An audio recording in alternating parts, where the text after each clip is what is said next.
Hey, what's up, metal and heavy music fans? It's Flight of Icarus again with MetalTrenches.com, and it's time for a review of the new Emptiness album Vide via Season of Mist.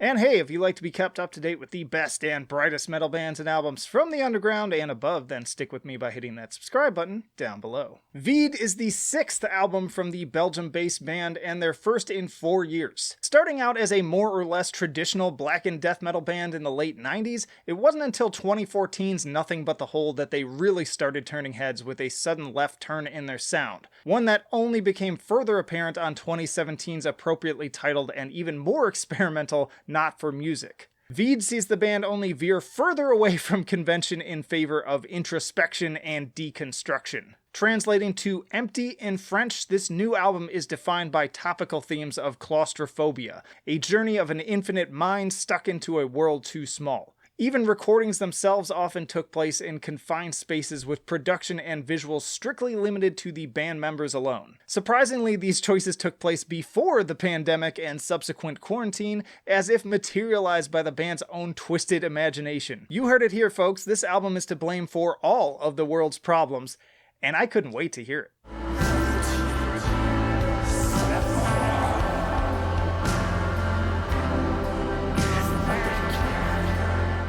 I consider myself to be pretty open-minded when it comes to weird directions in music and always ready to dive into the next Emptiness outing without any preconceived expectations. But I don't think anything could have really prepared me for this one. It was clear right from the singles that Vide would easily outdo both Nothing But the Hole and Not for Music in its sheer malaise. If the drifting, sleepy yet highly eerie tones of L'ailleurs, translated to Elsewhere, and Le Mal est chez lui, translated to Evil is at Home, were Emptiness's idea of hits, I had no idea what to expect from a complete product. Vide incomplet, empty incomplete, is probably the closest thing to what could be called catchy with its driving bass line, electronified rhythms, hi-hat, and snaps. But even then, this feels more like listening in on the internal monologue of a serial killer than anything else.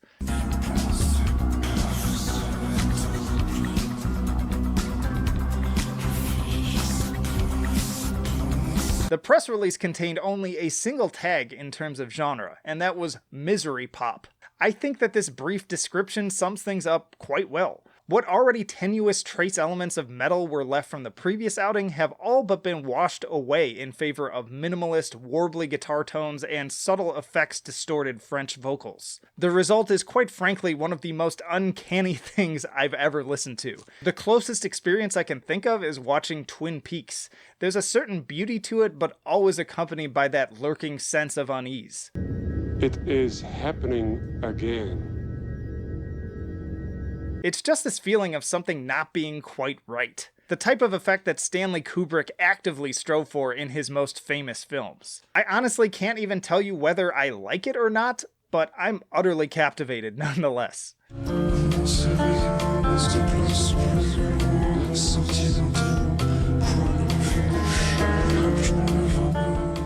The vocals on this album alone are the stuff of nightmares, sometimes mumbly, others raspy, but always understated. Maybe it's just because I don't speak French, but they come off more like psychotic ramblings to me, with the tone of voice I might expect from a mentally ill vagrant. It seems like no accident that Emptiness have chosen the language perhaps most associated with romance and eloquence, only to contort it into something far more sinister than any death growl or blackened shriek might conjure. Further offset by the often melodious qualities of the guitar and warm bass tone, it really is a bit of a fever dream. I'm sick under the covers watching vacuous daytime television, life ticking away as I attempt to distract myself from my current state of misery. Despondency in a can. Hell, the album even opens with the morbid sounds of a breathing apparatus and closes with the gurgling, choking cries of an infant.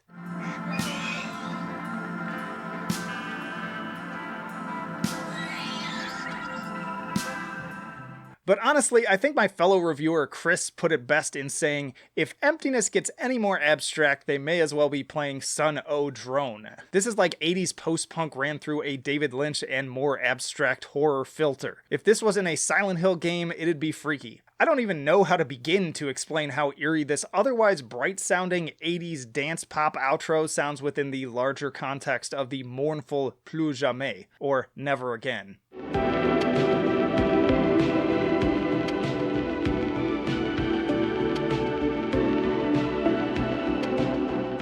That should not be terrifying. But that's Vide for you, a constant game of taking otherwise innocuous sounds and melding them together into a harrowing claustrophobic nightmare. Quite frankly, this album scares me, like genuinely leaves me with dread. I still couldn't tell you outright whether I like it or not, but goddamned if I can't stop listening to it out of sheer morbid curiosity. But doing the best that I can with my scales, I give it an 8 for enjoyability. Like, this is not what I would call an enjoyable album, but part of this scale is re-listenability, and like I said, I just can't seem to stop. There's something to be said about that.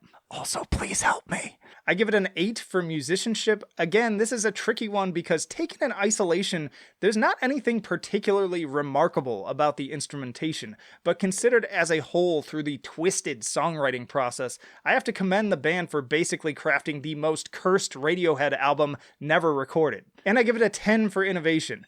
This is the key scale here. Nobody else will make a record that sounds like this in 2021, maybe not even the rest of the decade, and no other metal band would have had the massive brass cojones to put this out for public consumption.